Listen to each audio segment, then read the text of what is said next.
Monsieur l'inspecteur du travail, nous voici une fois de plus devant vous et vos collaborateurs pour présenter les cahiers de doléances des travailleurs regroupés au sein de la coalition des 5 centrales affiliées à la centrale syndicale internationale CSI. Nous sommes d'autant plus honorés, heureux et confiants de réitérer cet exercice auquel nous fondons un espoir véritable tiré des leçons du passé. Nos doléances à Thiès ne sont pas rangées dans les tiroirs, ni reléguées aux oubliettes, mais véritablement étudiées avec minutie,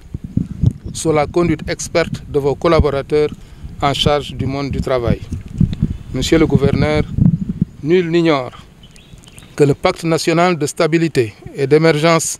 économique entre l'État, les employeurs du privé et leurs partenaires sociaux, que sont les organisations de travailleurs, est complètement perturbé et s'achemine dangereusement vers une impasse jamais vécue dans notre pays, qui a eu à donner beaucoup de leçons de démocratie à travers le monde. Monsieur le gouverneur, les enseignants sont hors des classes. Maintenant, vont revenir dans les classes depuis plusieurs mois avec comme conséquence un recul de notre position d'État regorgeant de beaucoup d'instruits et où l'on a égrené beaucoup de génie. Les travailleurs de la santé déposent leur blouse avec pour conséquence la recrudescence des maladies naguère maîtrisées ou en voie, une santé des Sénégalais qui va regresser dangereusement. Le monde du transport, en ordre de bataille, est en face de beaucoup de goulots d'étranglement, que cela soit pour la route, la mer, l'aéronautique et les rails qui aujourd'hui se trouvent dans une situation catastrophique, presque à l'arrêt, point de vue fonctionnement et salaire, dû à un échec lamentable de la transition. L'industrie minière comme textile, pour lesquelles on peut considérer la région de Thiès comme la capitale, constitue un creuset de conflits devant l'inspection du travail et les cours et tribunaux. Le secteur de l'économie informelle, très présent au sein des organisations syndicales, se mobilise, s'organise pour ne plus être considéré en parent pauvre par les politiques de la nation. Il faut savoir que c'est un creuset de professionnels de toutes spécialités qui ont droit à une couverture et une protection sociale, un plan d'action du gouvernement pour leur prise en charge efficiente dans le programme gouvernemental. Les entreprises en difficulté courent toujours derrière des droits identifiés, évalués, mais aucune stratégie de mise en œuvre sérieuse connue. Monsieur le gouverneur, la coalition des centrales syndicales affiliées à la CSI, consciente des problèmes de l'heure, en dehors de toute considération politique politicienne, mais en véritable contre-pouvoir, véritable citoyen, imbu des valeurs civiques et de citoyenneté que tout patriote doit avoir en bandoulière, vous offre son expérience, son expertise pour toute étude tendant à revenir aux fondamentaux du pacte national de stabilité sociale et d'émergence économique afin de parvenir au respect scrupuleux des engagements pris par l'État du Sénégal, à la sauvegarde du pouvoir d'achat et des acquis sociaux des travailleurs, à une politique de santé véritable qui protège jusqu'aux plus faibles par la sauvegarde des acquis de la CMU, à la réinsertion sociale des jeunes diplômés par des programmes efficaces et efficients de promotion de l'emploi des jeunes,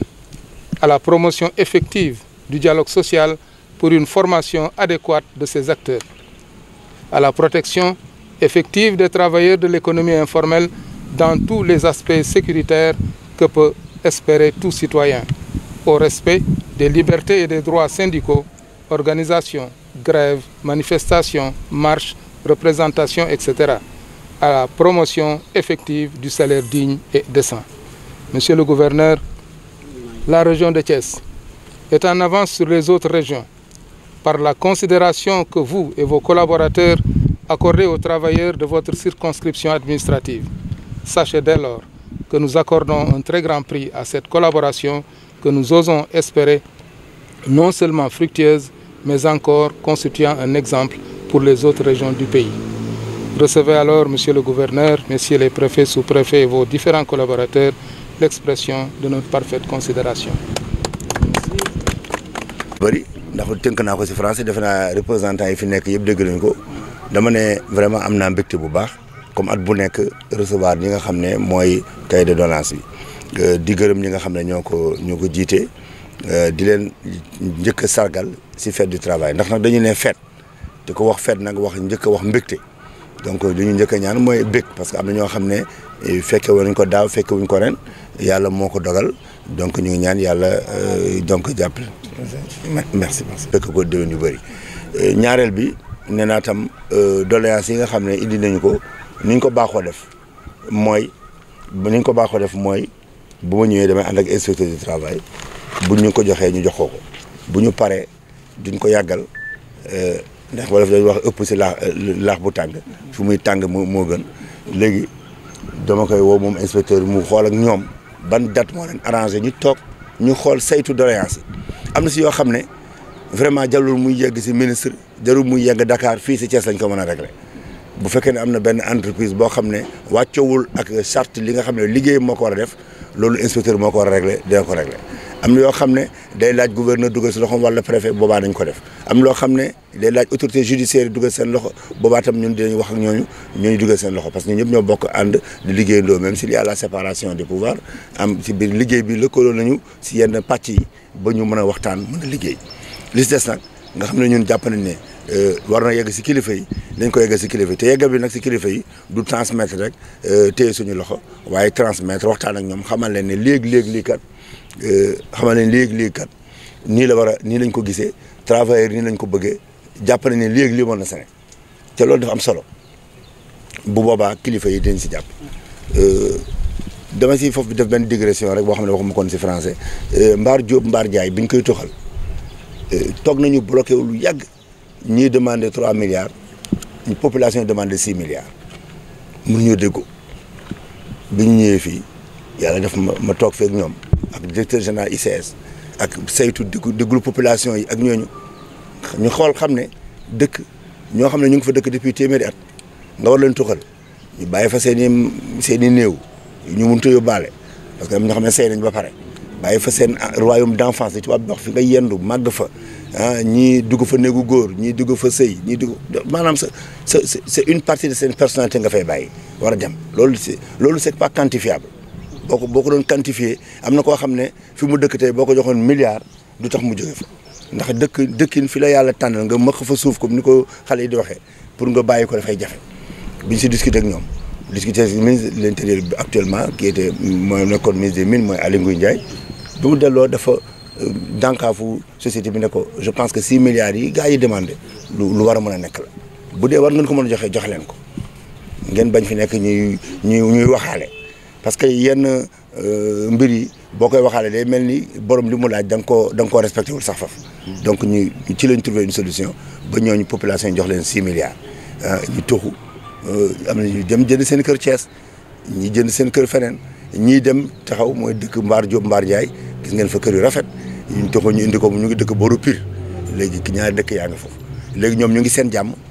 waa société bi am nañ lañ bëggoon population am nañ lañ bëggoon je pense que à chaque fois doléance am noonu lañ ko war a examiner fexe ba ku nekk gis sa bopp li war a wax ku nekk gis sa bopp loolu du waxu bu neen li mu tekki mooy que ñi nga xam ne dañ ko séq kenn ku nekk bu gestoo doo am intention dem ba mu yàgg def ñaari jéego taxawaat naan man de nax nañ ma wala lii de gisuma ci sama bopp donc dafa am solo donc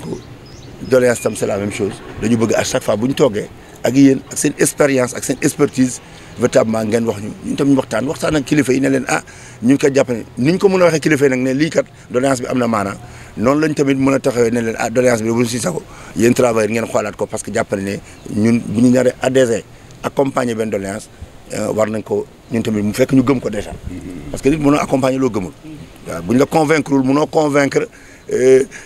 ki nga xam ne moom ngay yegale wax bi am na koo xam ne benn dafa ne gouverneur boo demee rek nga waxal ma ko kilifa gi rek noonu ni ma la ko waxee wax ko noonu ma ne ko déet nag man moom nga wax ma ko noonu rek ma waxee ko noonu kilifa gi man yarewuñ ma noonu man kay nag may wax ba mu dugg sama bopp bu ma demee ma yegale ko kilifa gi bu ma kilifa gi laajee loo si xalaat ma xam lu ma si xalaat waaye ñëw leet nekk lantinoor rek xel li loolu moom du jàngaluñ ma ko waaw donc vraiment loolu dafa am solo c'est extrêmement important li si des nag wax naa muy si wàllu éducation ñu ngi sant yàlla bi nga xam ne trouvé nañ si solution ba xale yaa ngi jàngi yàlla na yàlla def loolu mën a continuer ci wàllu santé nee naa loolu moom jarul sax ñu koy kii parce que ñoo xam ne la santé avant tout loo mënti wax ak loo mënti def njàng meeg liggéey beeg lépp mu ngi tàmbali d'abord si nit ñi am wér-gu-yaram donc loolu tam yàlla jëbal ñuy jàppale si kilifa yi ak ñi nga xam ne ñoo jiite syndicat yi démb man ak ministre Abdoulaye Diouf Sarr ñoo nekkandoo woon fii si Pout si lancement maladie programme lutte contre les maladies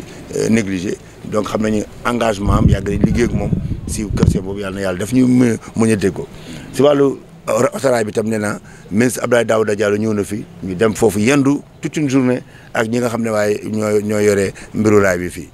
ñoom ñu wax seen i soxla moom wax leen li mu mën wax leen fi ñu si toll ñu discuter si bon waxuma nañ lépp normal la waaye daal ba ñu fay jógee dañ d'accordoon te ouvrier ñi fay doon liggéey d'accord ko mooy fexe ba am benn raay bu jëli président de la République fële sa Diamniadio sa Dakar avec le wagon présidentiel mu ñëw fii fekk nag loolu day fekk mu am lu yemb ba pare machine yi ñëw am naa gis naa man sama bopp dem naa ba fa gis fa genn wàllu machine yi en tout cas li gën a bëri si matériel bi ñëw na déjà bañ teg ko foofu waaye des na lu bëri waaye lu bëri tam lu bëri ñëw na waaw waxal waaw am na lu bëri lu ñëw parce que man nekk naa fa ba ngeen di xool am na lu bëri lu ñëw am na lu bëri lu des lu ñëwagul waaw léegi nag li ñëw lu tax may wax loolu mooy ministre bi nee na li tax li ñëw est-ce que li ñëwul moo ëpp valeur li ñëw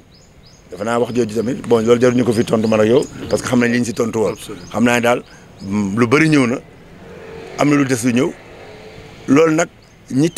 ku fexe ba lu bëri ñëw si li waroon na ñëw xam naa amaloo intérêt bañ a yegg mottali li ñëwul parce que boobaa li nga defoon dafay daal di neen day daal di nax saay donc jàpp nañ ne li ñëwagul ñu ngi si tànk yi pour mu ñëw ba raay bi nga xam ne am na solo pour réew mi am solo pour addina bi am solo pour si Thiès surtout nga xam ne mandargaam raay la yàlla defal ñu si ñu am si ndam li des nag mooy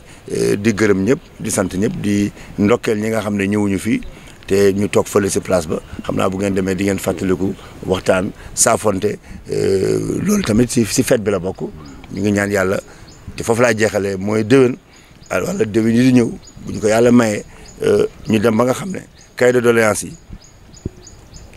problème yi si nekk yëpp ñu mën ko saafara ba ñu ñëw ñu ne ma gouverneur ren daal dañoo bëgg rek nga sol sa daal ànd ak inspecteur ñu dem si fête ba waaye ren moom amuñu doléance donc yàlla nañu yàlla defal loolu. da ngeen jëf wa salaam. mais tey jii doxu leen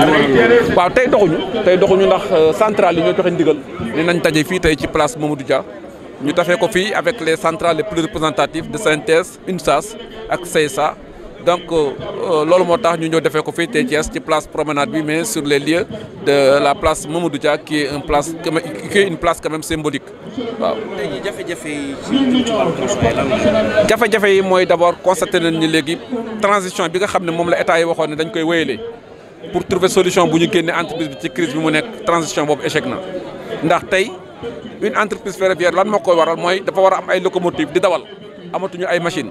suñu machine yi nga xam ne moom lañ dese woon as néew bi ñaar yi doon daw taxaw nañu benn ba ma nga Bamako waa Bamako di dawal tey liggéeykat yi amatuñu couverture médicale retard de salaire yi ministre bi wax nañu barki démb ne léegi dootul amati am nañu yaakaar ne dootul am li ci des mooy ñu trouver des solutions rapides ndax ñun xaaruñu pour ñu def ay projet en grande envergure may projet yu mag yu defaraat raay bi déedéet li ñuy xaar mooy ñun tey ñu ne fii ak suba wala balaa weer bi dee am nañu machines yu tax ñu mën a jëlaat suñu activité ñun loolay mooy suñu urgence fu mu toll nii ndax nit bu feebaree nga yóbbu ko hôpital mu nekk ci sukuraat mu nekk ci coma li nga war a njëkk a def mooy réanimer ko boo ko réanimer nag doo ko trouver nag solution yoo war a mën a def pour nag fexe mu gën a nekk dans de bonne santé donc tey vraiment ñi ngi dégg ni état bi ñu ngi ci ay vision pour refaire le chemin de fer mais ñun suñu urgence c'est d'abord la réanimation la relance de l'activité. man la Cheikh Diène secrétaire général fédéral affilié à la SYNTES man la may si dolli mooy liy wàll ne chemin de fer doxatul mooy état bi nga xam ne mooy jëloon chemin de fer def fin de prince jëlaat kër gi bu respecté woon cheminots yi tey yaakaaroon nañu tey retraités yi du ñu liggéey ba def 42 ans de service liggéey retraité ñu wàll leen fay seen droit defuñu leen ko kon ku nangu respecté droit travailleur muy état bu dee ni état Sénégal muy président Macky Sall jëlaat entreprise bi nit ñi liggéey 42 ans retraité fay ñu leen seen droit kooku ñun jaaxaluñ te moom mu ne année sociale la def du ñu gis ne barki Demba Ndiaye mi ngi bari yu muy réglé si Sénégal bàyyi chemin de fer en rade barki démb la indi 1000 et quelques tracteurs chemin de fer di ko laaj ay machines pendant des années mu ñëwee ba léegi 5 ans ñu koy laaj pour ñu defaraat chemin de fer loolu des ñu toogati mu jënd ay car indi ko volet transport indi leen ay 480 car ñun cheminots ñu laaj ay machines defaraat raay mu tëkkoo kon ñun bu nee moom day def politique Sénégal ñun jaaxal nañu en tant que cheminot tey boo gisee tey suñu fête du 1er mai bi ni ko cheminot daan def cheminot dinaa indi ay machines transformé ko en voiture du ko dawal si tëli bi di manifester tey cheminots yi nga gis la ñu nekk ni en rade cheminots yi taxaw nga xam ne chemin de fer taxaw na tey yaakaaroon nañu ni tey président de la République bu jëlee Sénégal judd après l'indépendance chemin de fer ñu fekk mu am 100 ans kon tey ji heure bi yaakaaroon nañu tey chemin de fer nee na la ñuy doxalee ñu ne day indi terre bi def si 1000 et quelques milliards bàyyi chemin de fer ñu jékki-jékki mu indi ay tracteurs tey bërki démb la indi 1000 et quelques tracteurs muy 40 quelques milliards ñu yaakaaroon ni tey day defar chemin de fer mais defaru ko tey nit ñi retraité fayu leen kër gi chemin de fer ngi weeru presque at ngi chemin de fer taxaw na chemin de fer dafa taxaw Sénégal il faut ñu xam loolu chemin de fer bokkul ak terre bi dara ñun yaakaaroon nañ tey moom bu ñëwee tey day defar chemin de fer mais chemin de fer li ñu ko gis nii ñun des politique yi jaaxal nañu tey ni mu réglé problème paysans yi réglé problème dem dikk réglé problème enseignants yi yaakaar nañu ni chemin de fer tey dina si wax ju leer mais moom politique am dafa mel ni chemin de fer dafa bëgg mu dee te moom mooy président dëkk bi moom moo jël chemin de fer de fin de prince bi fi ne ko mu jënd ko teg ko fële ñun ñëpp ñu yaakaaroon Thiessois yi ak monde bi 1600 quelques kilomètres mu bëgg ko jaawale ak 57 kilomètres def si ay milliards bàyyi chemin de fer ñun loolu jaaxal nañu vraiment ñun loolu tey si fête 1er mai bi tey li fi ñëwee nii naqar li fi ñëwee ak xol nit ñaa ngi fi liggéeyuñu fay ñu leen kenn deful leen dara kon ñu koy laaj moom mu xoolaat politique am si chemin de fer je vous remercie.